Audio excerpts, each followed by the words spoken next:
अब बातें तो बुढ़ी जैसे करते हो, बुढ़ो जैसी, पर मांगते समय बिल्कुल बालकों जैसी अक्ल है। बौनी जैसे बौने हो वैसे बौनी अक्ल है तुम्हारी। ये बचकानी बातें करते हो। अरे इस बलि के सामने जिसने हाथ फाथा एक बार पसारा, दोबारा मांगने का जरूरत नहीं हुआ जिंदगी मुझे, जीवन भर दोबारा कभी किसी से कुछ नहीं मांगा। अब सोच विचार कर मांगो फिर से एक बार। भगवान बोले देखो असंतोषी ब्राह्मण का पतन हो जाता है, असंतोषी ब्राह्मणों का पतन हो जाता है। जब हमारा इतने में निर्वाह हो जाएगा तो हम ज्यादा दान लेके क्या करेंगे। यदि जो ब्राह्मण ज्यादा दान लेता है तो उसका ब्रह्मतेज क्षीण होता है, ऐसा शास्त्र बोलते हैं। इसलिए जितने में मेरा निर्वाह हो सके, जितने में अपना गुजारा हो सके उतना ही दान लेने चाहिए। यदक्षयोपमन्नेन संतुष्टे वर्तते सुखम। प्रसन्नता पूर्वक जो जितना दे उसी को प्रसन्नता पूर्वक लिया जाए, उसी को दान कहते हैं। अब पता चला आप दान दिए, मेरा मुंह बन गया, मेरे को तो इसने 10 रुपया दिया, तो आपका भी दान व्यर्थ हो गया, मैं तो गर्त में गया ही। ब्राह्मण को संतोषी होना चाहिए। बलि इतने में जब मेरा काम चल जाएगा तो मैं ज्यादा लेके क्या करूंगा, आवश्यकता अनुसार दान लूंगा, फालतू लेकर क्या करना मेरे को। बलि ने कहा भाई मान गया। आप बहुत ब्राह्मण देखे आप, पर आप जैसे संतोषी ब्राह्मण मेरी दृष्टि में आज तक नहीं दिखाई दिया। ठीक है महाराज, मैं आपको वचन देता हूं 3 पग जमीन आप नाप लो, जो उत्तम दिखाई पड़े। भगवान बोले संकल्प लो, तो अब मैं बगैर संकल्प के दान नहीं लेता। बलि बोला, फिर हंसा महाराज, लोग मेरे बारे में क्या सोचेंगे कि इतना बड़ा राजा बलि त्रिलोक का और 3 पग भूमि का दान कर रहा है, सब मेरा हंसी उड़ाएंगे। भगवान ने कहा देखो दान देना है तो ढंग से दो, नहीं तो रहने दो, मना कर दो, अपने चले जाएंगे। बगैर संकल्प के दान नहीं करना चाहिए। शुक्राचार्य जो बलि के गुरु थे कब से देख रहे थे, ये सब बातें सुन रहे थे, मन में विचार किए ये कब से इतनी ब्रह्म ज्ञान की बातें कर रहा है बालक, कौन है ये। शुक्राचार्य तुरंत ध्यान लगाया, भगवान का दिव्य रूप दिखाई पड़ गया। शुक्राचार्य को समझ में आ गया, बलि का हाथ पकड़ लिए, बलि सावधान। बलि बोला क्या हुआ महाराज। कहे छलिया विष्णु है, तुम्हारा सर्वस्व ले लेगा, 3 पग भूमि में ही तुम्हारी पूरी संपत्ति दर ले लेगा। पता है कौन है। बलि बोले गुरुदेव बामन है, बामन। कहे ना ये बामन है, ना ये तिरपन है, ये विष्णु है जो बालक का रूप धारण करके आया है, तुम्हारा सर्वस्व छीन लेगा। एष वैरोचनम साक्षात् भगवान विष्णुरव्यय। साक्षात नारायण है, देवताओं का कार्य सिद्ध करने के लिए बौना बन के आया है और तुम्हारे सामने खड़ा है। इस समय कश्यप के द्वारा आदिति के गर्भ से बौना भर के प्रकट हुआ है। इसके बातों में मत आना। मैंने अपनी दिव्य दृष्टि से इसके पैर देख लिए हैं, कितना बड़ा, एक पैर में तो पूरा ब्रह्मांड नाप लेगा, 3 पैर की तो बात छोड़ो।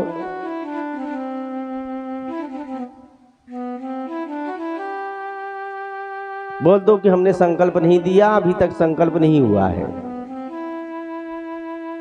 बलि ने बोला गुरु यदि संकल्प लेना ही दान है, मैंने भी मन वचन से इनको कह दिया है, भले संकल्प लिया हो या न लिया हो, मैं इसे दान जरूर दूंगा, नहीं तो मेरे पूर्वजों में कलंक लग जाएगा।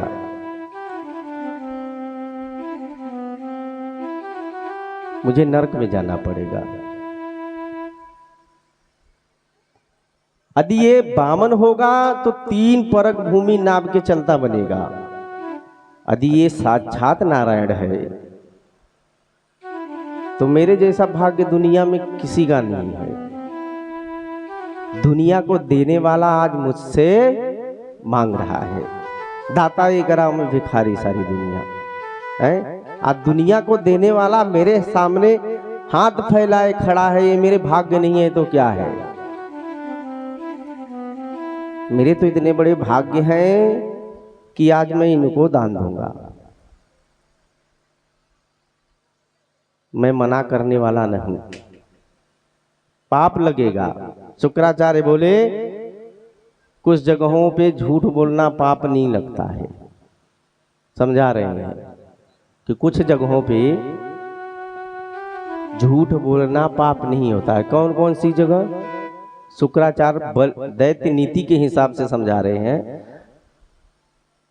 आप समझदार हो, खुद विचार कर लेना। स्त्रीसु नर्म विवाहे वृत्त्यर्थे प्राण संकटे और गौ ब्रह्मण हिंसाया नान्यतम स्याज्जुगुत्सितम। स्त्रीसु अपने पत्नी से झूठ बोलने में पाप नहीं लगता है।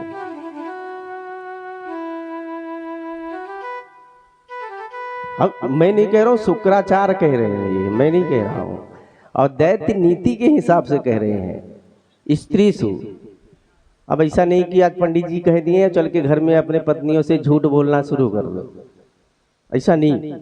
ध्यान दो, खुद चिंतन करो, थोड़ा आपको समझ में आएगा। अब जैसे देवी जी आपके सामने आपके साथ कहीं गई हैं फंक्शन में, पार्टी में, तो देवियां जब किसी प्रोग्राम में जाती हैं तो सबका साड़ी, सबका हार यही देखती हैं किसने क्या पहना है। अब देवी जी ने देख लिया,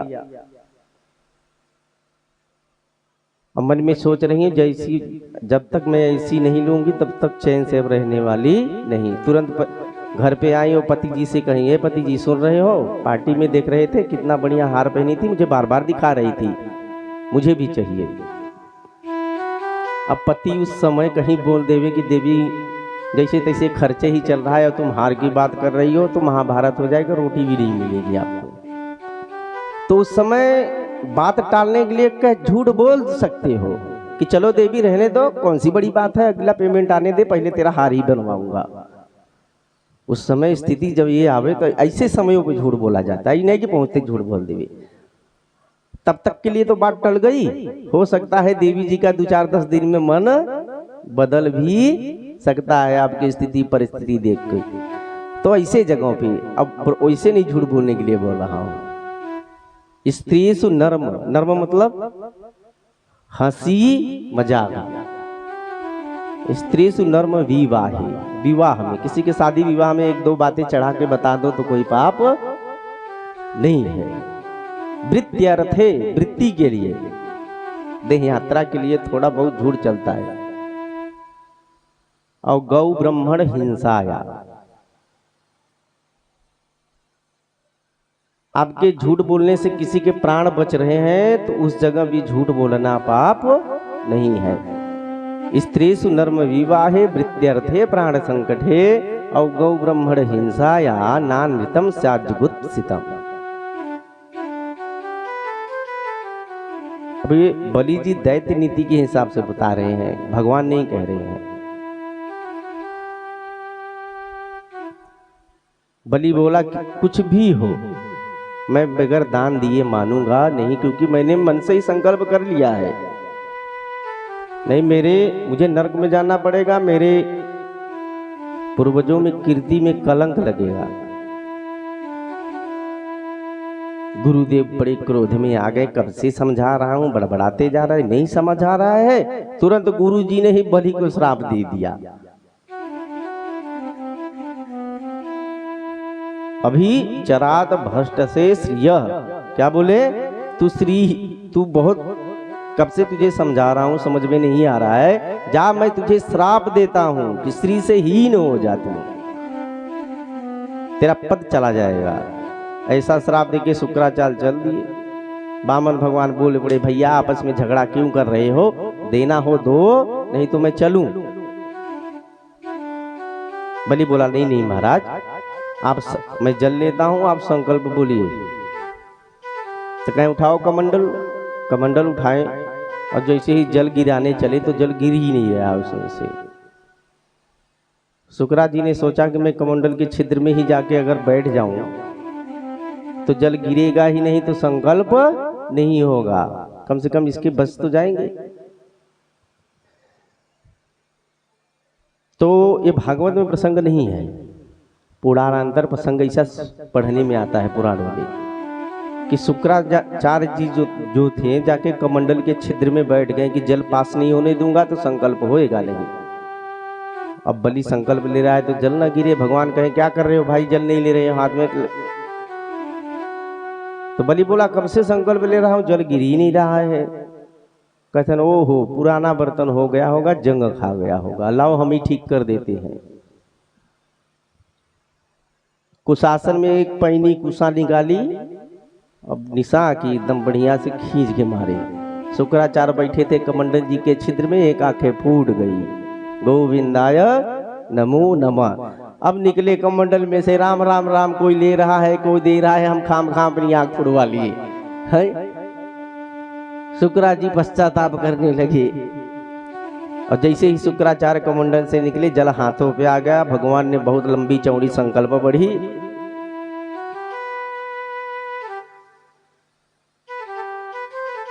मानो भगवान शुक्राचार्य से कहना चाहते हैं कि देखिए आपकी ज्ञान की आंखें तो बहुत बढ़िया है कि ध्यान लगा के 1 मिनट में जान लिए कि मैं नारायण हूं। पैनी आंखें हैं, लेकिन वैराग्य की जो आंखें हैं उसमें मोतिया बिंद हो गया हो, तो भगवान वही मोतिया बिंदु ठीक किए थे उसका। जो ही जल हाथ में आया भगवान ने संकल्प पढ़ा। संकल्प पूर्ण होते ही भगवान ने विराट रूप धारण किया। उस विराट रूप को देखकर महाराजा बलि स्तब्ध रह गए। भगवान बोले बलि अब मेरा नापना देख। एक चरण में बढ़ाते गए नीचे की तरफ, पहला अतल वितल सुतल तलातल रसातल पाताल सब नाप डाले। दूसरा पैर ऊपर बढ़ाने लगे, भू भुआ स्व मह जन तप सत्य लोग तक पूरा नाप डाले। 2 में ही सब काम हो गया। भगवान बोले बलि तीसरा कहाँ रखूं, तूने 3 पग भूमि का दान किया है। और भगवान जब ऊपर नाप रहे थे, भू भुआ स्व म जन तप आदि सब, तो इतना नापे कि ब्रह्मांड के कटाह में छेद कर दिए। और उस कटाह में से चिन्मयी जलधारा भगवान के चरणों को धोती हुई जब नीचे गिरने लगी तो ब्रह्मा जी ने देखा कि ओहो भगवान का पादोदक आ रहा है, तो अपने कमंडलू में लिया था वो जल, अपने कमंडलू में लिया। और वही चरणोदक ब्रह्मा के कमंडलू से ध्रुवलोक से होता हुआ सप्त ऋषि मंडल का से होता हुआ चंद्र मंडल में प्रवेश किया और चंद्र मंडल से होते हुए स्वर्ग में आकर जलधारा 4 भागों में विभक्त हो गई थी। वही जल 4 भागों में विभक्त हुआ। सीता, अलखनंदा, चक्षु और भद्रा। और उसमें से अलखनंदा नाम की जो जलधारा थी वही गंधमादन पर्वत पे आकर गिरी और गोमुख से आती हुई पूरे भारत वर्ष में से होते हुए जाके पुनः सागर में विलीन हुई। वही नारायण के चरणों से निकली हुई विष्णुपति भगीरथी राजा भगीरथी तपस्या करके लाए थे, इसलिए भागीरथी नाम प्रसिद्ध हुआ, जो जगत को पावन कर रहे हैं। सुखदेव कहते हैं राजन जामवंत जी उस समय नवयुवक थे। उन्होंने दुदुम्भी बजाते हुए भगवान का झूम झूम के जो है बामन विष्णु का प्रदक्षिणा किया था, बामन भगवान का। रामचरित मानस में भी प्रसंग आता है कि बड़ी बाधत प्रभु बाड़ियों सोतौ बरनी न जाए, उभय धरी महदीन 7 प्रदक्षिण धाय। 7 प्रदक्षिणा करी थी। भगवान ने कहा बलि अब बोलिए संकल्प में तीसरा चरण कहाँ रखूं? अभी तो 2 ही चरण नापे हैं, तीसरा चरण कहाँ रखूं? तब बलि की बोलती बंद हो गई। भगवान ने गरुड़ को आदेश दिया कि बलि को बांध लो। गरुड़ पास में बलि को बांध लिया। भगवान बोले, बलि अब तो तेरा वचन मिथ्या हो गया, अब तुम नरक में गिरोगे, नरक में गिरने की तैयारी करो। तो बलि के समर्थक जो दैत्य खड़े थे वो टूट पड़े भगवान की तरफ। ते सर्वे वामनम हंतो शूल पट्टी सपाणय, ढाल तलवार लेके भगवान के ऊपर टूट पड़े। बलि ने इशारा किया कि विपरीत काल है, ठहरो, यदि इस समय तुम हमला करोगे तो सारे देवताओं के द्वारा मारे जाओगे। बलि ने हाथ जोड़ के भगवान से कहा कि प्रभु ये बताओ, धन बड़ा होता है कि धनवान? आपने मुझे बांध के पटक दिया, मैंने एक पग जमीन आपको दान में नहीं दिया, तो आप ही बताओ धन बड़ा होता है कि धनवान? भगवान बोले कि धनवान, धन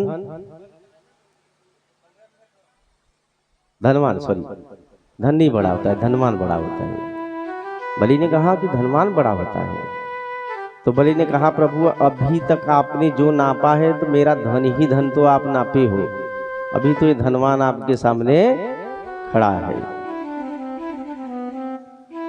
बलि की बातों से भगवान बड़े प्रसन्न हो गए और तुरंत अपना एक चरण उठा के बलि के सर पे रख दिया। तुरंत प्रहलाद आदि देवता, ब्रह्मादि देवता प्रकट हो गए और भगवान को कहने लगे, वाह भगवान, जो आपको तुलसी पत्र चढ़ा दिए आप उसे सर्वस्व दे डालते हो। बलि ने आज आपको सर्वस्व सब कुछ दान दे दिया, फिर इसको पटक दिए हो उठा के पास में बांध के। मानो भगवान कहना चाहते हैं, पहले मैं धन संपत्ति देता हूं तो उसका अभिमान तोड़ता हूं पहले, है?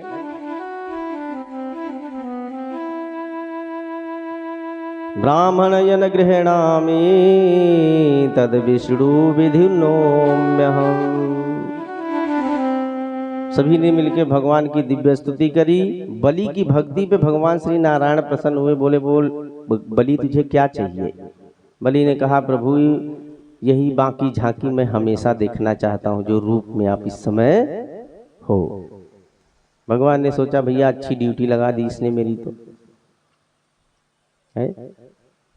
भगवान बोले, तू इंद्र की पदवी के लिए यज्ञ कर रहा था, जा मैं तुझे वचन देता हूं कि अगले मनवंतर में तू इंद्र बनेगा और तब तक तुझे मैं सूतल लोक का राज्य देता हूं। उसी राज्य में तुम रहना जो स्वर्ग के समान ही वैभवशाली है, और वहीं मैं तेरे दरवाजे पे खड़ा रहूंगा और आते जाते तू हमेशा हमको देखना। नारद जी को ये बात पता चल गई। नारद जी भागे भागे लक्ष्मी मैया के पास पहुंचे, बोले, मैया जैसे हम थे वैसे आप हो गए। कहे क्या हुआ? सारी कहानी बता दी। लक्ष्मी मैया सूतल लोक पहुंची अपने पति को लेने कि राम राम हमको छोड़ के चल गए, वहां पहरेदारी की ड्यूटी कर रहे हैं, हमारा क्या होगा? लक्ष्मी मैया रोते रोते सूतल लोक पहुंची। बलि ने देखा कि कौन है स्त्री जो रो रही है, बुलाया, देवी क्यों रो रही हो? कहे, राजन क्या बताऊं, आज रक्षा बंधन है, मेरा कोई भाई नहीं है, कोई मेरा भाई होता तो मैं उसे राखी बांधती, इसीलिए रो रही हूँ। भगवान बहन बोले, देवी हमारे पास भी कोई बहन नहीं है, तो आज से तुम मेरी बहन हुई, हमें ही राखी बांध दो। मैया लक्ष्मी ने बलि को राखी बांधा। तो बलि ने कहा, देवी जो चाहिए मांग लो हमसे। तो लक्ष्मी मैया ने कहा, पहले संकल्प लो। तो बलि बोले, भैया संकल्प मैं नहीं लेने वाला, ये एक बार संकल्प लिया तो मुझे पूरा सर्वस्व सब कुछ देना पड़ा है। संकल्प के नाम से मुझे बड़ा डर लगता है। बहन जबान देता हूं, तू जो मांगेगी मैं तुझे वही दूंगा। मैया ने कहा कि मेरे पति को वापस कर दो। तुरंत बलि जान गया, ओहो आप हो, राम राम। जिसके सामने देखिए बलि के कितने बड़े भाग्य हैं। इंसान 2 ही जगह हाथ पसारता है, या तो भगवान विष्णु जी के पास या लक्ष्मी जी के पास। आज दोनों प्रिया और प्रीतम आज स्वयं बलि से मांग रहे हैं। तो बलि से बड़ा भाग्य तो मैं किसी का नहीं जानता हूँ। उसने कहा मेरे इतने बड़े भाग्य की आज दुनिया को देने वाले पिता और माता स्वयं मुझसे मांग रहे हैं। मैंने आपको जबान दिया था, मैं देता हूँ आपके पति।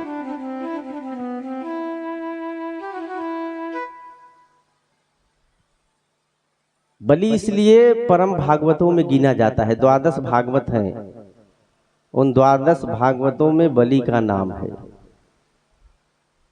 शंभु भगवान शिव, ब्रह्मा, नारद, सनक, सनंतन, सनातन, सनत कुमार, भीष्म, जनक, बलिर, वैयास मतलब राजा बलि और प्रहलाद, ये 12 भागवतों में भगवान के गिने जाते हैं। बलि भी उन्हीं 12 भागवतों में आता है प्रभु के। अब अगले मनवंतर का अधिपति वही बनने, अगले मनवंतर में स्वर्ग का राजा वही होगा।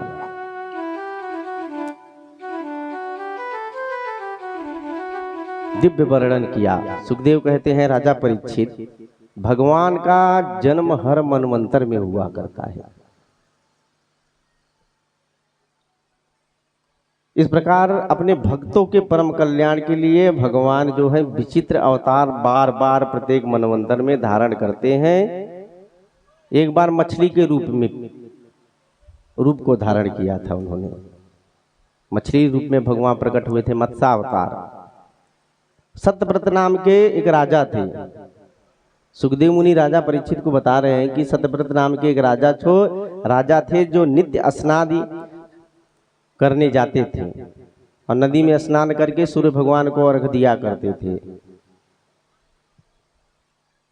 तो उस दिन राजा ने जब स्नान किया नदी में और हाथ में जल लिया और जैसे ही अर्घ देने चले तो एक छोटी सी मछली हाथ में आ गई राजा के। राजा ने जो जल छोड़ दिया, दोबारा जल लिया तो फिर वही मछली आ गई, फिर छोड़ दिया, फिर लिया तो वही मछली। फिर राजा बोले, मछली बोली कि राजन मुझे इस जल में मत छोड़ो। कहें क्यों? कहें बड़े बड़े इसमें मछलियां मुझे खा जाएंगी, मैं हमेशा भयभीत रहती हूँ, मेरे लिए कोई ऐसा स्थान बनवा दो जहां मैं चैन से रह सकूं। राजा बलि सोचे बोलने वाली मछली है, कोई दिव्य लग रही है।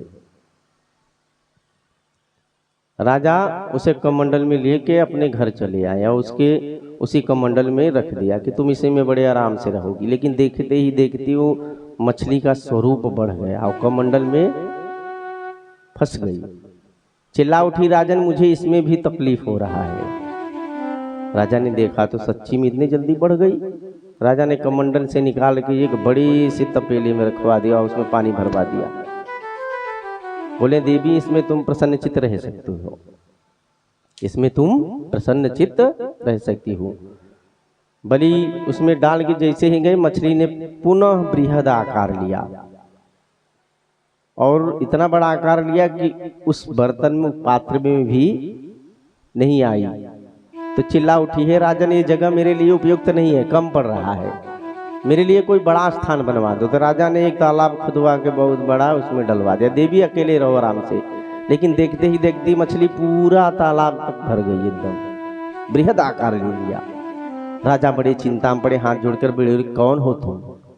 बड़ी बड़ी मछलियां हमने देखी हैं लेकिन इतनी जल्दी बढ़ने वाली मछली मैंने आज तक नहीं देखी, अपना परिचय दो, आप कौन हो? मछली बोली कि हे राजन मैं स्वयं नारायण हूं। भगवान तुरंत मछली के रूप में चतुर्भुज रूप धारण करके प्रकट हो गए। बोल मत्स्य भगवान की जय हो। भगवान ने कहा कि मैं इस रूप में तुम्हें इसलिए दर्शन देने आया हूं राजन कि आज के 7वें दिन प्रलय होगा, पूरी पृथ्वी जलमग्न हो जाएगी, कोई नहीं रहने वाला।